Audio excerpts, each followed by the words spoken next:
Tension rises instantly as a calm interview takes an unexpected turn, leaving the entire studio visibly stunned.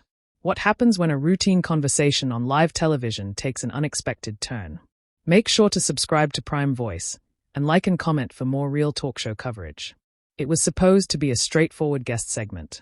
The episode of The View that morning had followed its usual format, a mix of trending political headlines, cultural debates, and lighter entertainment topics before welcoming the featured guest. When Woody Harrelson walked out to join the panel, the studio audience greeted him warmly. He had been there to promote an upcoming project, but as is often the case on this show, the conversation was never going to stay strictly about film. Seated at the table alongside Sunny Hostin and the other co-hosts, Harrelson appeared relaxed. He leaned back slightly in his chair, hands loosely folded at first, smiling as the hosts asked him about his recent work and his long career in Hollywood. The tone was light. There was laughter about his early days in television and playful commentary about his reputation for being outspoken. The shift happened gradually. One of the hosts referenced comments Harrelson had made in previous interviews regarding public policy and personal freedoms. The question was not confrontational at first. It was framed as curiosity, asking him to clarify what he meant and whether he stood by those remarks. Harrelson nodded and began explaining his perspective in a measured tone. He spoke calmly, but it was clear he wasn't going to walk back his position. Sunny Hostin listened closely.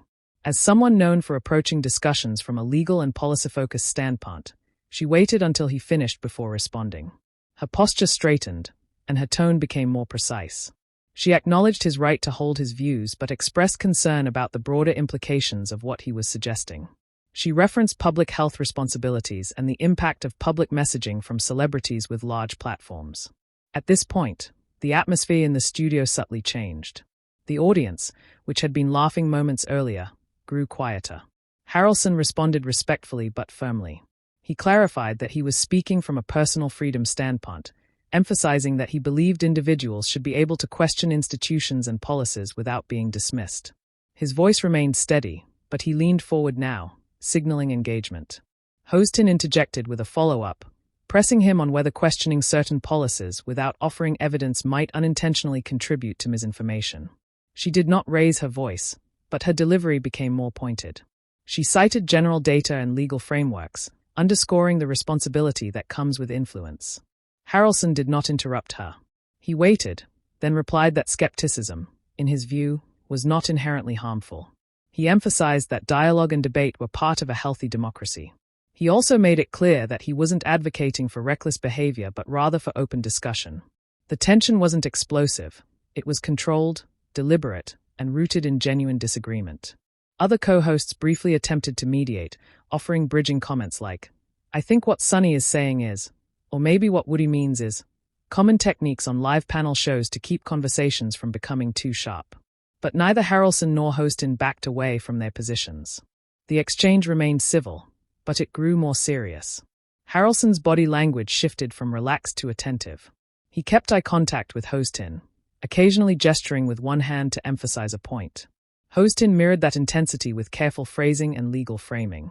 She stressed the difference between free speech and responsible speech, especially during sensitive times in national discourse. There was a moment when Harrelson responded with a slightly stronger tone. He said that labeling certain discussions as irresponsible can sometimes shut down legitimate concerns. It wasn't shouted. It wasn't aggressive. But it was firmer than his earlier comments. The audience reacted with a mix of scattered applause and silence, a sign that opinions in the room were divided. Hostin did not appear rattled. Instead, she calmly reiterated that public figures have a heightened duty because of their reach. She explained that even well-intentioned skepticism can have real-world consequences when amplified. The exchange now felt less like promotion and more like a policy debate. Throughout it all, the moderator occasionally stepped in to remind viewers that respectful dialogue was important and that differing opinions could coexist. That framing helped keep the conversation grounded, even as it edged toward discomfort. Harrelson then shifted slightly, clarifying that he was not dismissing expertise but advocating for transparency. He expressed concern about what he described as institutional overreach in certain contexts. Hostin countered by explaining that laws and regulations are often more nuanced than they appear in headlines. The rhythm of the conversation became sharper, shorter back-and-forth remarks, fewer jokes, longer pauses between statements. The live audience sensed it. You could hear a faint murmur at one point, quickly quieted by studio staff. What made the moment compelling wasn't hostility. It was the fact that both participants were articulate, confident, and unwilling to simplify their positions for comfort. Harrelson wasn't playing to the crowd. Hostin wasn't softening her legal analysis. It felt like two adults with different worldviews engaging honestly in real time. As the segment continued, the discussion broadened. Another co-host asked Harrelson whether he believed Hollywood actors should even weigh in on policy matters.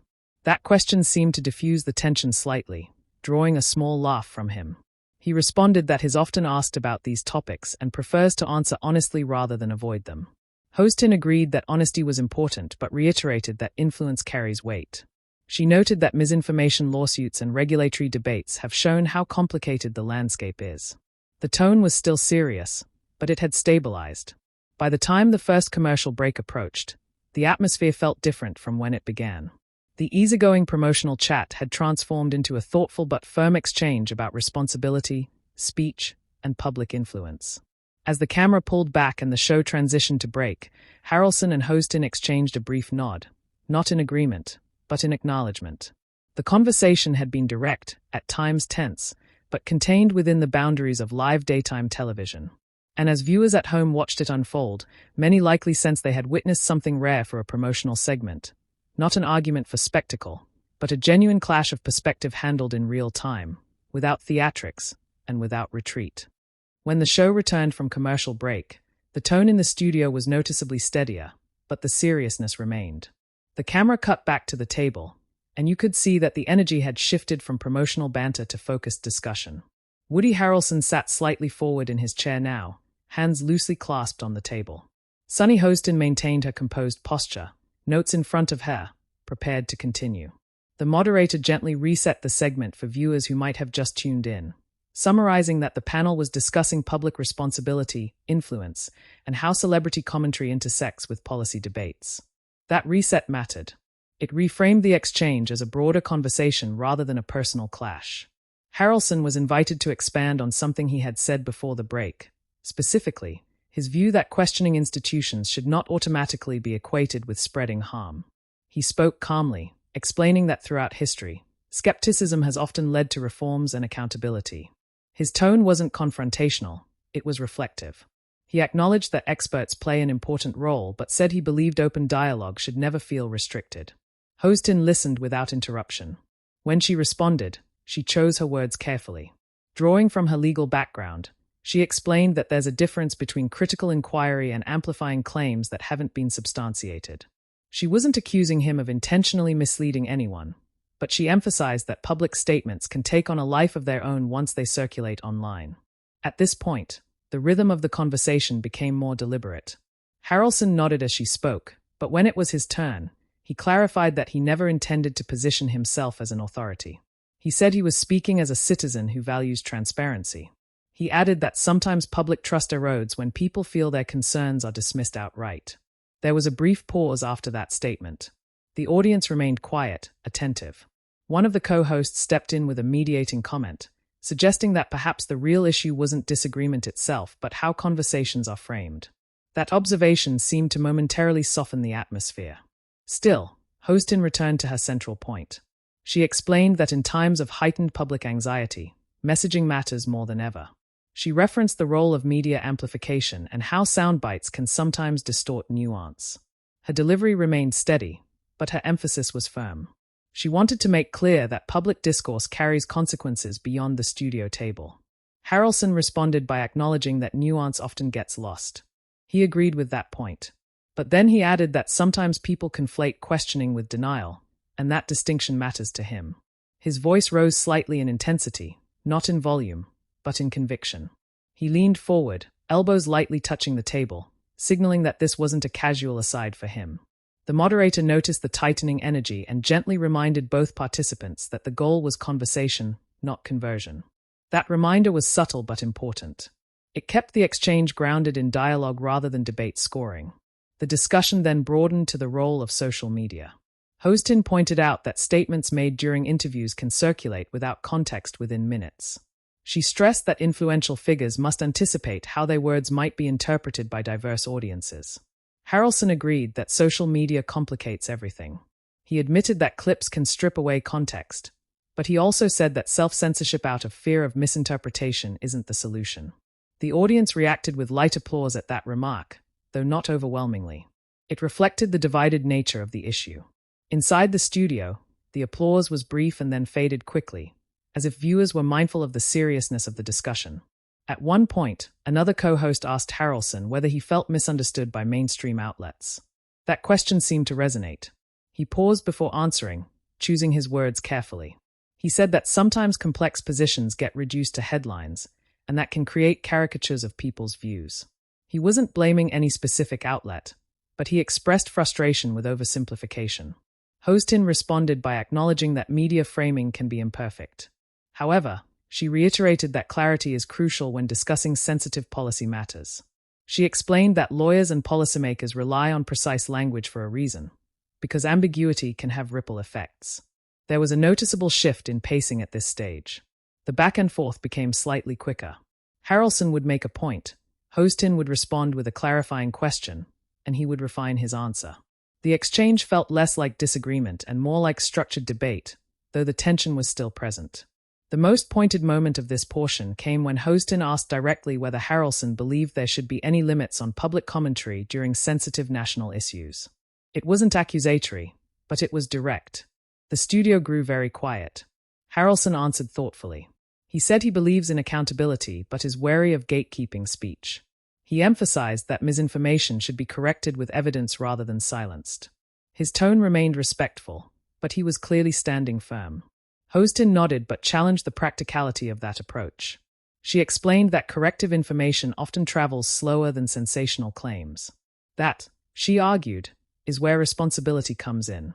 Her expression remained composed, but the seriousness in her voice underscored how strongly she felt about the topic. Another co-host attempted to pivot slightly, asking Harrelson about how these debates have affected him personally. That humanized the conversation. He shared that he has received both support and criticism for speaking out. He said he doesn't mind disagreement but hopes discussions can remain respectful. That remark seemed to ease the atmosphere just a bit. The audience offered a small round of supportive applause. Hostin acknowledged that point and agreed that respectful discourse is essential. For a brief moment, there was common ground. Still, the underlying difference remained unresolved. Harrelson believes open questioning is vital. Hostin believes influence requires heightened caution. Neither position shifted significantly. As the segment approached its midpoint, the moderator summarized the exchange again, highlighting that both perspectives stem from concern about public well-being, even if they diverge on approach. That framing prevented the moment from tipping into hostility. What stood out most during this second phase of the conversation wasn't raised voices or interruptions. It was the sustained firmness from both sides. Harrelson didn't retreat into vague answers. Hostin didn't soften her legal critique. They listened to each other, but they didn't concede. In live daytime television, that kind of steady, principled disagreement can feel more intense than shouting. It carries weight because it feels real. Viewers at home could likely sense that this wasn't rehearsed friction. It was two individuals navigating a complex issue under studio lights. As the clock ticked toward another break, the energy remained focused.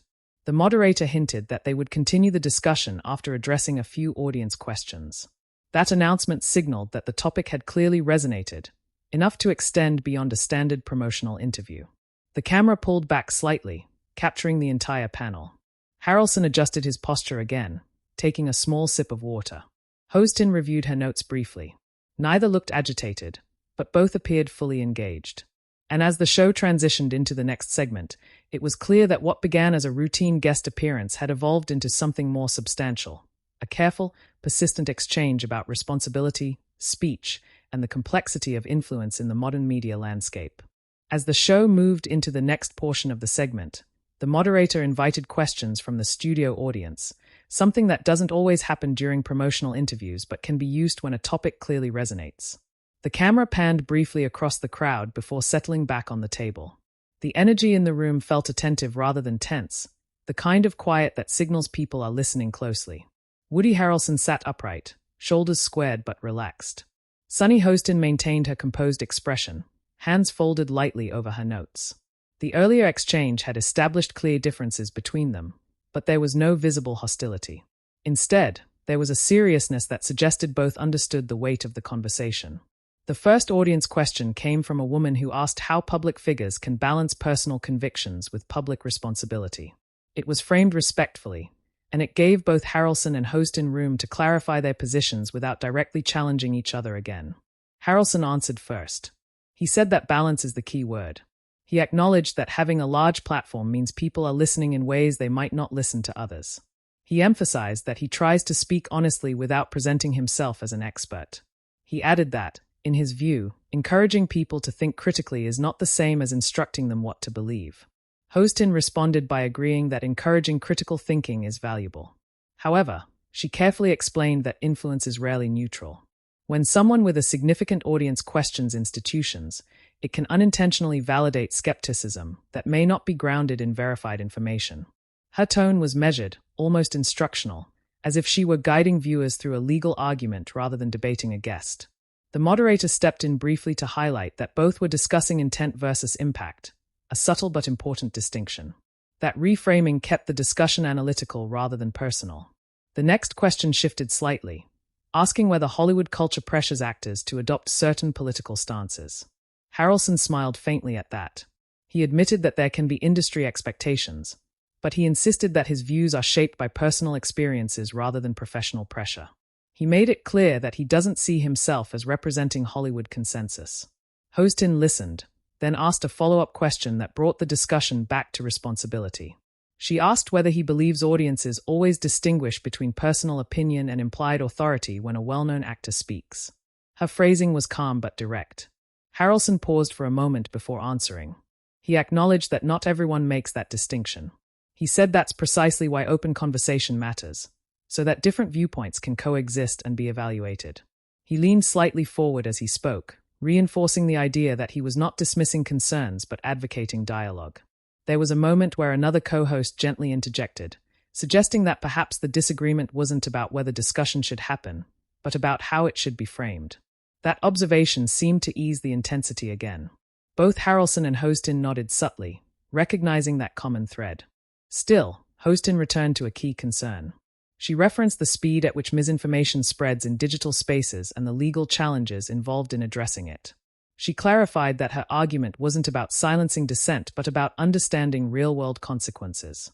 Her tone remained calm, but there was unmistakable firmness in her words. Harrelson responded by saying he supports correcting misinformation with transparency rather than restriction.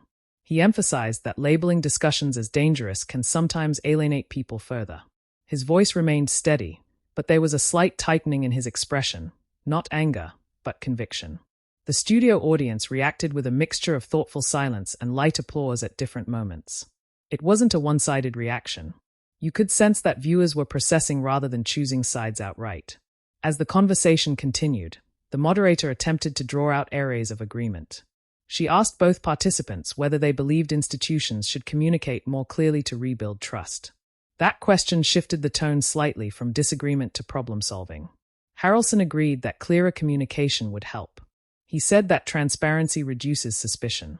Hostin also agreed, adding that trust is built through accountability and evidence-based messaging. For a brief stretch, the two seemed aligned on the importance of rebuilding public confidence, even if their methods differed. The most reflective moment of this portion came when Harrelson acknowledged that public figures sometimes underestimate the reach of their words. He didn't frame it as a concession, but as a recognition of reality. He said that being part of conversations like this helps him understand how his statements might be interpreted. Hostin responded by saying that dialogue is productive precisely because it forces nuance into the spotlight. She expressed appreciation that he was willing to engage directly rather than avoiding difficult questions. That acknowledgement softened the atmosphere further. However, the disagreement resurfaced when the moderator asked whether there should be formal accountability mechanisms for influential voices who spread inaccurate claims. Hostin carefully explained existing legal standards and the difficulty of proving harm. Harrelson reiterated that accountability should be evidence-based and not politically motivated. The back and forth remained controlled. Neither raised their voice. There were no interruptions that crossed into disrespect. Instead, the tension manifested in shorter sentences and more precise phrasing. Each statement seemed carefully constructed, aware that millions of viewers were listening. One subtle but telling moment occurred when Harrelson made a point about skepticism being part of American civic culture. Hostin responded by clarifying that skepticism must be paired with responsibility. They spoke almost consecutively, but the moderator ensured they didn't talk over each other. That small act of mediation kept the exchange from escalating. As the segment neared its latter half, the tone felt more contemplative. The initial edge had mellowed into a thoughtful disagreement. The audience remained engaged, and there was no sign of hostility, just sustained attention. Harrelson concluded one of his remarks by saying that disagreement shouldn't automatically imply division. Hostin agreed with that sentiment, adding that productive disagreement requires shared commitment to facts. That exchange felt like the closest thing to common ground they had reached. The conversation had clearly moved beyond a promotional appearance. It had become a nuanced discussion about influence, speech, trust, and responsibility. And what made it compelling wasn't confrontation.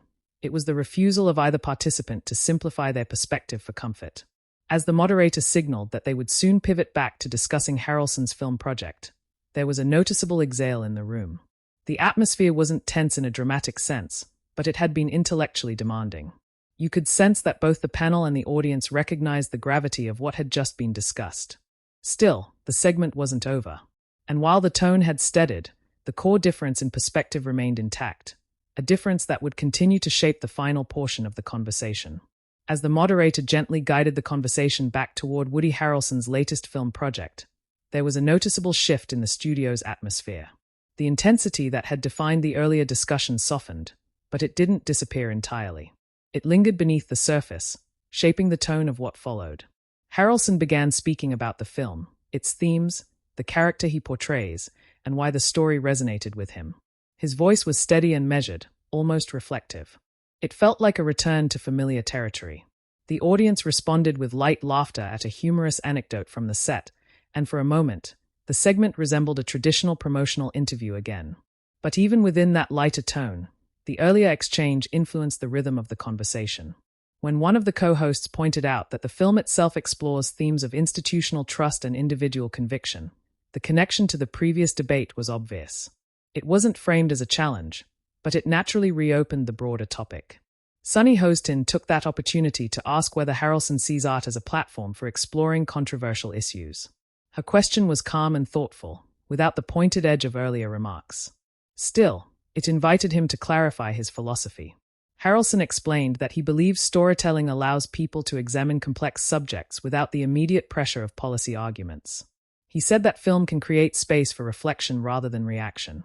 His tone suggested that he views art as a bridge rather than a battleground. Hostin nodded and acknowledged that art has historically sparked important conversations. She added, however, that fictional narratives and real-world commentary operate under different expectations.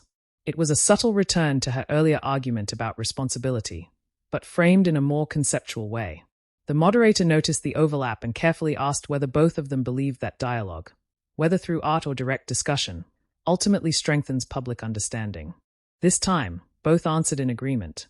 Harrelson said yes, dialogue is essential.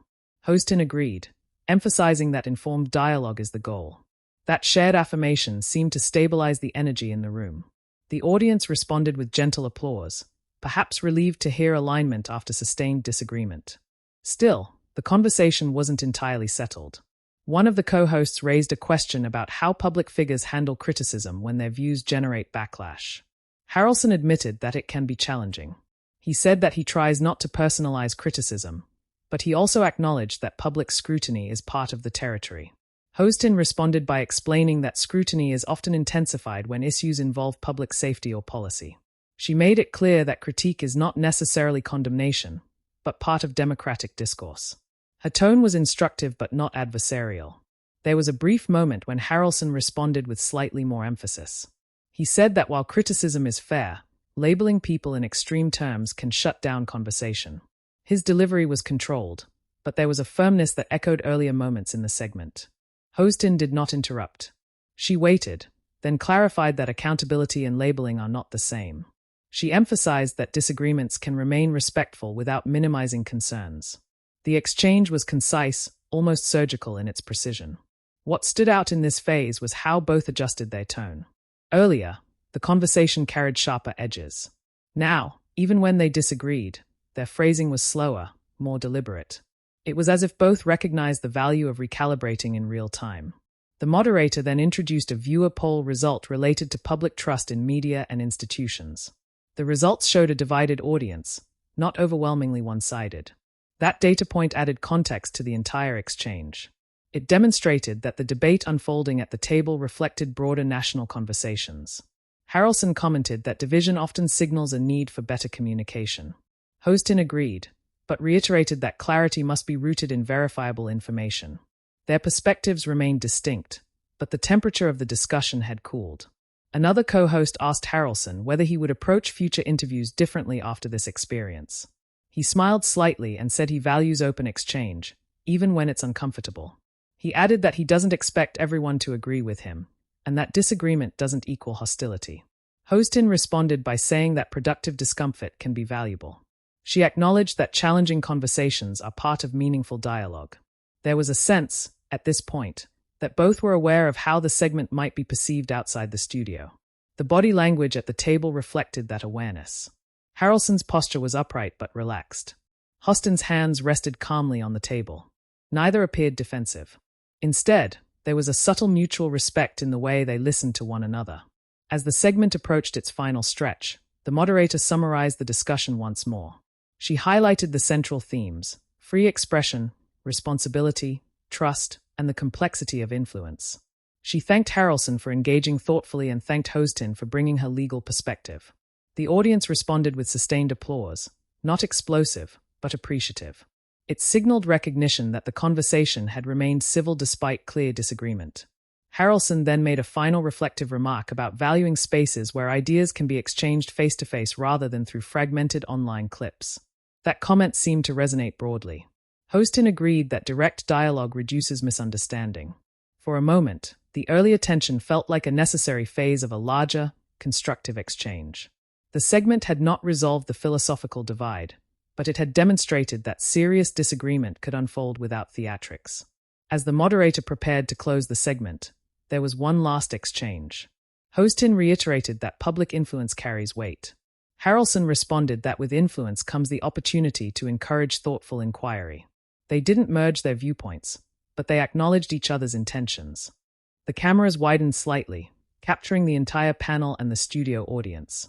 The mood felt steady, reflective rather than reactive. What had begun as a routine guest appearance had evolved into a sustained, layered discussion. And as the show prepared to transition into its final minutes with Harrelson, the sense in the room was not of conflict left unresolved, but of a conversation that had been handled in real time, openly and without spectacle. The final portion of the segment would determine how viewers ultimately framed the exchange, as a clash, a debate, or simply an example of live television doing what it is meant to do, bringing different perspectives into the same space and letting them speak. As the segment moved into its final minutes, the moderator offered one more opportunity for closing thoughts. The atmosphere in the studio was steady, no longer tense but still serious. The earlier disagreement between Woody Harrelson and Sunny Hostin had not dissolved into agreement, but it had settled into something more reflective. Harrelson was invited to share a final perspective before the show wrapped. He chose his words carefully. He said that conversations like this are important because they allow nuance to surface in ways short clips online rarely do. He reiterated that his intention has always been to encourage people to think critically and ask questions. He emphasized that questioning institutions, in his view, is part of civic engagement, not an act of defiance. His tone was calm, even measured, as if he understood that how he ended the conversation would shape how it was remembered. He didn't restate earlier points forcefully. Instead, he framed them as part of an ongoing dialogue. Hostin was then given the opportunity to respond. She acknowledged that open dialogue is essential, but she reaffirmed her belief that public influence carries responsibility. She explained that the impact of words cannot always be predicted, which is why careful framing matters. Her delivery was composed, without sharpness. It sounded less like rebuttal and more like a closing argument, concise, principled, and steady. There was no attempt at a final back and forth. The moderator thanked both of them for engaging respectfully and noted that the discussion reflected broader national conversations about trust, speech, and accountability. The studio audience responded with sustained applause, not a standing ovation, but a strong, appreciative reaction. It was the kind of applause that signals recognition rather than celebration. As the cameras widened and the segment transitioned, Harrelson and Hostin exchanged a brief handshake across the table. It wasn't theatrical. It was subtle, professional. That moment mattered. It visually reinforced that disagreement had not turned personal. When the show officially cut to commercial, viewers at home were left to interpret what they had just watched. For some, it was likely seen as a necessary challenge to celebrity commentary. For others, it may have felt like an example of free expression being scrutinized too closely. The divided response was evident almost immediately online. Within minutes of the episode airing, short clips began circulating across social media platforms. Viewers shared segments highlighting the firmest moments of the exchange, particularly when Hostin pressed Harrelson about influence and when he pushed back on the idea of limiting open discussion. As often happens, some clips isolated individual remarks without the surrounding nuance. Online reactions were mixed but largely civil. Some viewers praised Hostin for articulating the legal and ethical implications of public messaging. Others applauded Harrelson for standing firm in defense of open questioning. Many comments reflected appreciation that the conversation remained respectful despite clear differences. Media outlets covering daytime television also took note. Headlines described the exchange as tense but measured and a serious debate on live TV. Analysts pointed out that what made the moment compelling was not raised voices or dramatic interruptions, but the sustained firmness from both sides. It wasn't spectacle. It was live discourse. Later that afternoon, during post-show digital content, one of the co-hosts briefly addressed the segment again, emphasizing that differing opinions are part of the show's format. She reiterated that the table is meant to host a range of perspectives. That clarification helped contextualize the exchange for viewers who may have only seen fragments online. Harrelson himself did not immediately issue any formal statement following the episode. However, in a subsequent interview days later, he referenced the appearance and described it as a healthy conversation. He maintained that respectful disagreement is productive. His tone in that follow-up interview mirrored the calm demeanor he displayed on air. Hostin also mentioned the segment in a later broadcast, noting that public discourse benefits when guests are willing to engage directly rather than avoid challenging questions. She did not frame the moment as a confrontation, but as an example of the show doing its job. Inside the studio, according to staff comments shared in entertainment reporting, there was no lingering tension after the cameras stopped rolling.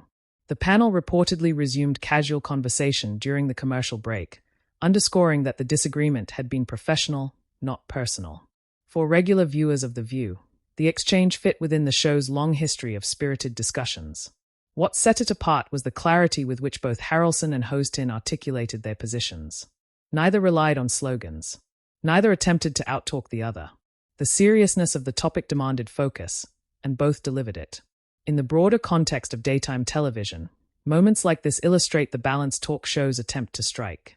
They aim to entertain, inform, and sometimes challenge, all within the constraints of live broadcasting. The segment demonstrated that tension does not require hostility, and disagreement does not require escalation. As viewers continued discussing the episode in the days that followed, many highlighted the value of seeing two adults disagree without interruption or dramatics. In an era where televised debates can quickly devolve into spectacle, this exchange stood out for its restraint. Ultimately, the segment ended not with resolution, but with recognition. Recognition that complex issues rarely fit into brief sound bites. Recognition that public influence and free expression exist in ongoing tension. And recognition that live television, at its best, can create space for those tensions to be explored in real time. The closing credits of the show rolled as they always do, but for many viewers, the discussion lingered beyond the broadcast. It became part of a larger conversation about how public figures engage with sensitive topics and how media platforms navigate responsibility. If you watched the segment, you likely formed your own opinion about who made the stronger case, or perhaps you appreciated elements of both perspectives. That's the nature of thoughtful disagreement. Now we want to hear from you. Share your opinion in the comments and subscribe to Prime Voice for more narration-based talk show stories.